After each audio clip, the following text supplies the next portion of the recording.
সম্মানিত ঈমানদার ভাই ও বোনেরা,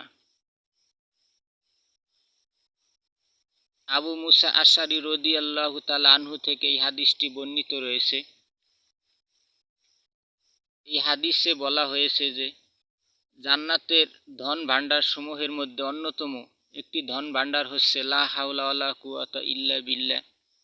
তাই প্রত্যেকটি ঈমানদারের উচিত পৃথিবীর সমস্ত কাজকর্ম, টাকা পয়সা, বাড়ি গাড়ি সব কিছুকে তুচ্ছ মনে করে সার্বক্ষণিকভাবে আল্লাহ সুবহানাহু ওয়া তাআলার উপরে তাওয়াক্কুল করা এবং সমস্ত নেক কাজ করার ক্ষেত্রে আল্লাহর উপরে তাওয়াক্কুল করা, সমস্ত খারাপ কাজ থেকে বিরত থাকার ক্ষেত্রে আল্লাহর উপর তাওয়াক্কুল করা। তাই সার্বক্ষণিকভাবে লা হাওলা ওয়ালা কুওয়াতা ইল্লা বিল্লাহ এই দোয়াটি পাঠ করা।